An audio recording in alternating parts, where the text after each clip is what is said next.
സമ്മതിച്ചല്ലേ പറ്റൂ. പറഞ്ഞതെല്ലാം ഓർമ്മയുണ്ടല്ലോ. ഞാൻ പറയുന്നത് വരെ ഒരു സത്യം ഒരാളോടും പറയരുത്. സത്യം പറയണ നേരാവുമ്പോ ഞാൻ പറയാം.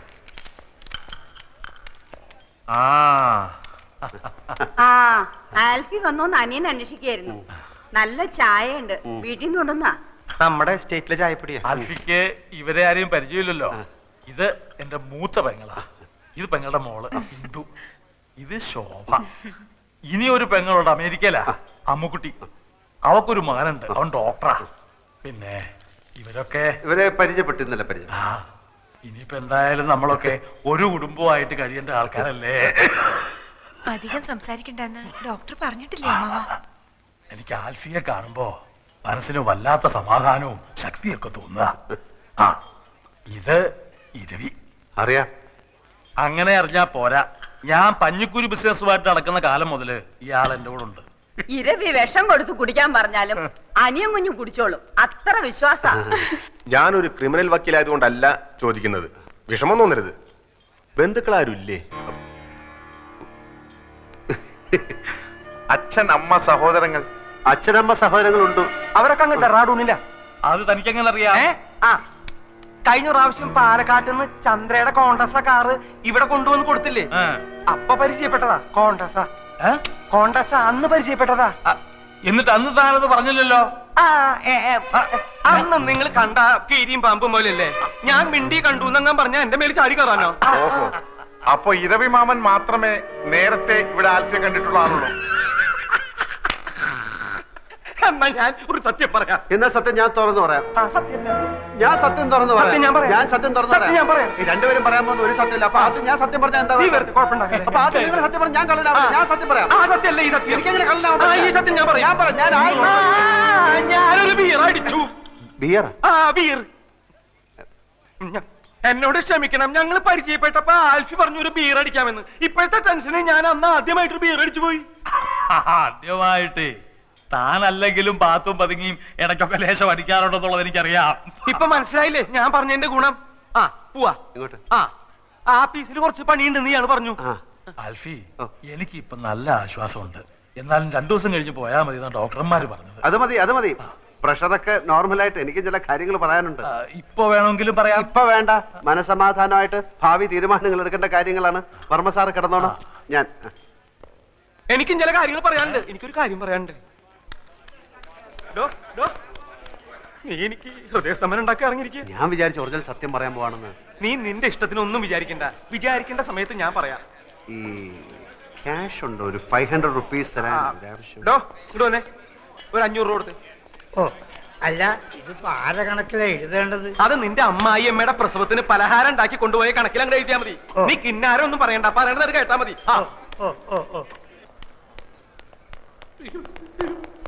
സാർ, എന്നോട് ക്ഷമിക്കണം. ഞാൻ അറിഞ്ഞില്ല സാർ ഇത്രയും വലിയൊരാളാണെന്ന്. ചന്ദ്രയുടെ ഭർത്താവാണെന്ന് ഒരു വാക്ക് പറഞ്ഞിരുന്നെങ്കിൽ കണ്ണും പൂട്ടി ഞാൻ അപ്പോഴേ ലോൺ തരുമായിരുന്നല്ലോ. സാറിന് എത്ര രൂപ ലോൺ വേണം? ഞാൻ ഇന്ന് തന്നെ സാങ്ഷൻ ചെയ്ത് തരാം. അപ്പൊ ലോൺ കിട്ടുമോ? ഞാൻ ഈ വർക്കീസാണ് പറയുന്നത്. നാളെ രാവിലെ ബാങ്കിലോട്ട് വാ. ലോൺ ഞാൻ ശരിയാക്കി തരാം. സാർ ഒരു ഒറ്റ ഒപ്പിട്ട് തന്നാൽ മതി. എന്റെ കുഞ്ഞുങ്ങളാണ് സത്യം. അല്ലെങ്കിൽ വേണ്ട, ഫോം ഞാൻ ഇങ്ങോട്ട് കൊണ്ടുവരാം. വേണ്ട, ഞാൻ അങ്ങോട്ട് വരാം. എന്നോട് ഒരു വിരോധവും മനസ്സിൽ തോന്നരുത്. സാറിന്റെ ചന്ദ്ര ടെക്സ്റ്റൈൽസ് കമ്പനിയുടെ മുഴുവൻ അക്കൗണ്ടും ഞങ്ങളുടെ ബ്രാഞ്ചിലാണ്. ദയവ് ചെയ്ത് അതൊന്നും പിൻവലിക്കരുത്. ബ്രാഞ്ച് പൂട്ടിപ്പോകും. ബാങ്കിന്റെ ഭാവിയല്ലേ സാർ ഞങ്ങളുടെ ഭാവി. അതൊന്നും പേടിക്കണ്ട. ലോൺ ശരിയാവോ? എന്തിനാ സാർ സംശയം? വർഗീസിന്റെ വാക്കാണിത്. അപ്പൊ നാളെ ഞാൻ ബാങ്കിൽ വരാല്ലേ? അയ്യോ, ധൈര്യമായിട്ട് വരണം സാറേ. ഞാൻ മനസമാധാനമായിട്ട് പൊയ്ക്കോട്ടെ.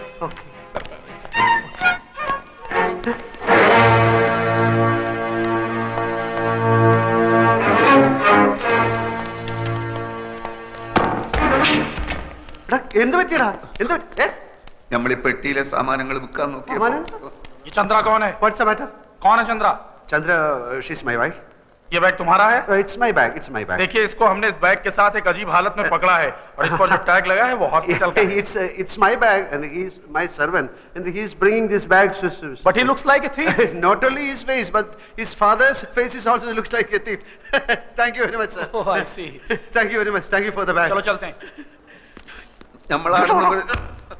ഒറ്റ മുക്കാല് കയ്യില്ലാത്തോണ്ട് കിട്ടുന്ന നാട്ടെ എന്ന് വെച്ചിട്ട് ഞാൻ പടച്ചോനെ കണ്ടു. ഏത് പഠിച്ചോ? എടാ ഞാൻ കുറച്ചു മുമ്പ് പടച്ചോനെ കണ്ടു, ബാങ്ക് മാനേജർ രൂപത്തില്.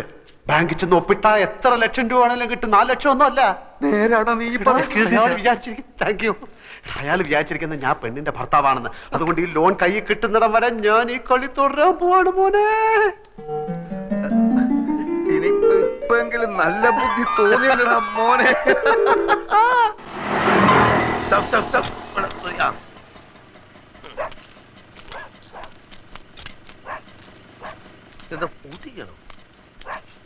ഇവിടെ ആരും ഇല്ലേ? இங்க யாரும் கிடையாது சார். அவங்க வீட்டை காலி பண்ணிட்டு போயிட்டாங்க. எங்க தெரியாதுங்க.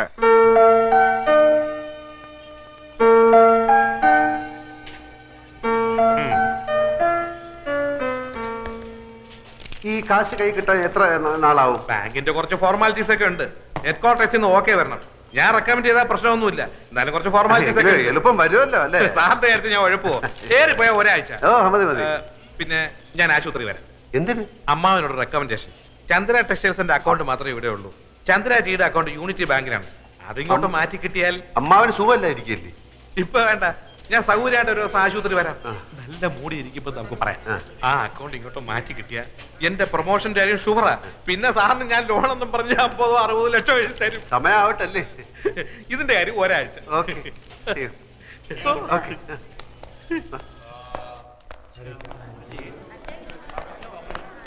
ഞാൻ കാത്തു നിൽക്കുകയായിരുന്നു. വർമ്മ സാർ ഉഷാറായി. ഡോക്ടർ ചെക്ക് ചെയ്തിട്ട് ആളിപ്പോ ഇരുമ്പ് പോലെ ഉണ്ടെന്ന്. അത് നന്നായി. മൂപ്പർക്ക് വിഷമാവുമെങ്കിലും ഇനിയിപ്പോ ഉള്ള സത്യം പറയാൻ മടിക്കണ്ട. നമുക്ക് ഇപ്പൊ തന്നെ പറയാം അല്ലേ? എന്ത്? താൻ ആൽഫിയല്ല, അപ്പുക്കുട്ടനാണ് ചന്ദ്രകുഞ്ഞിന്റെ ഭർത്താവല്ലാന്ന്. എനിക്ക് വയ്യ. അതെന്താ? എനിക്ക് വയ്യേ. അതെന്താന്നാ ഞാൻ? എനിക്ക് വയ്യ, അത് തന്നെ. അപ്പൊ എന്താടാ നിന്റെ ഉദ്ദേശം? ഉദ്ദേശം പിന്നെ പറയാം. ഞാനാണ് ആൽഫി, ചന്ദ്രയുടെ ഭർത്താവ്. അത്രയും മനസ്സിലായോ? 14-ാം തീയതി ഞങ്ങൾ രജിസ്റ്റർ കച്ചേരിയിൽ വെച്ച് കല്യാണം കഴിച്ചു. തൽക്കാലം ഇതൊന്നും മാറ്റി പറയാൻ സൗകര്യമില്ല, അത് തന്നെ.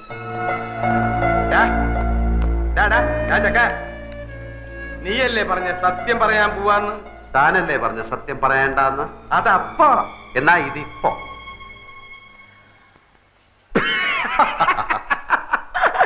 നിന്റെ ഓരോ കളികളെ. വാ നമുക്ക് പോയി പറയാം. താൻ എന്താ കിടക്കുന്നത്? അപ്പൊ നീ പറയില്ല അല്ലേ? ഇല്ല. വേണ്ടടാ, നീ പറയണ്ട.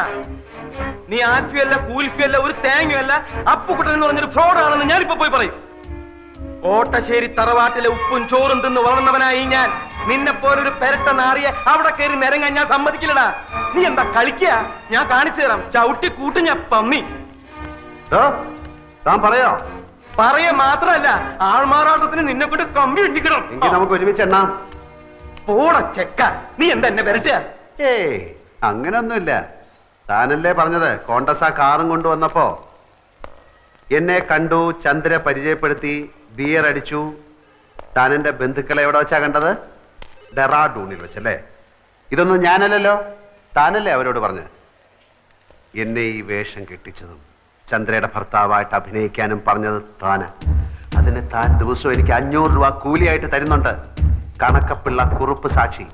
എന്നിട്ട് അങ്ങേരത് ഇത് ഏത് കണക്കിൽ എഴുതണമെന്ന് ചോദിച്ചപ്പോ അയാളുടെ അമ്മായിയമ്മയുടെ പ്രസവത്തിന് പലഹാരം വാങ്ങിച്ച കണക്കിൽ എഴുതാൻ താൻ പറഞ്ഞില്ലേ? നീ എന്തൊക്കെയാടാ ഈ പറയണേ? ഞാൻ പറഞ്ഞു കഴിഞ്ഞില്ല, താൻ മുഴുവൻ കേക്ക്. താൻ എന്നോട് പറഞ്ഞു അവള് തട്ടിപ്പോവും, അത് കഴിഞ്ഞ് താൻ ആ കിളവന് വിഷം കൊടുത്ത് കൊല്ലും, അപ്പൊ ഭർത്താവ് നിലയ്ക്ക് എനിക്ക് ആ സ്വത്ത് കിട്ടും, അപ്പൊ ഞാൻ അതിന്റെ പകുതി തനിക്ക് തരണമെന്ന്. എടാ ദ്രോഹി, നിന്റെ നാക്ക് പുഴുത്തു പോവും. ഞാൻ എപ്പോഴാണ് ഇതൊക്കെ പറഞ്ഞത്? താൻ പറഞ്ഞില്ല, പക്ഷെ ഞാൻ പോയി പറയും താൻ പറഞ്ഞു എന്ന്. എന്നിട്ടിപ്പോ ആ സ്വത്ത് പങ്കുവെക്കുന്ന കാര്യം പറഞ്ഞ് നമ്മൾ തമ്മിൽ പിണങ്ങിയപ്പോ താൻ എന്നെ കള്ളനാക്കി കാണിക്കാൻ ശ്രമിക്കുന്നു എന്ന്. ഇതിനൊക്കെ സാക്ഷികളുണ്ട്, തെളിവുണ്ട്. ഇനി താൻ പോയി പറയണോ ഞാൻ ആ പെണ്ണിന്റെ ഭർത്താവ് ആൽഫി അല്ല അപ്പുക്കുട്ടനാണെന്ന്? ആ വർമ്മ തന്റെ മുഖത്ത് കാർക്കിച്ച് തുപ്പും. ആ തടിയന്മാർ തന്നെ ഇടിച്ച് പഴിപ്പിക്കും. എന്നിട്ട് ആൾമാറാട്ട കേസിൽ നമുക്ക് 2 പേർ കൂടെ അകത്ത് കിടന്ന് ഗോതമ്പ് ഉണ്ടാകുന്ന ഇരുമ്പരിയേണ്ടി കളിക്കാം. പോയി പറയടോ, പോയി പറയടോ. എടോ, നമ്മുടെ കോൺഗ്രസ്സാക്കാരിൽ പോയിട്ട് ബിയർ കഴിച്ചില്ലേ? പോയി പറയടോ. എനിക്ക് മുകളിൽ ആകാശവും താഴെ ഭൂമിയാണ്, എനിക്കൊന്നും നോക്കാനില്ല. പോയി പറയടോ, പോയി പറയടോ. ഞാൻ എന്റെ വൈഫിനെ ഒന്ന് കണ്ടിട്ട് വരാം. അതിനിടയ്ക്ക് തനിക്ക് വർമ്മ സാറിനോട് വല്ലതും പറയാനുണ്ടെങ്കിൽ താൻ പറ, ബാക്കി ഞാൻ വന്നിട്ട് പറയാം. കോൺഗ്രസ്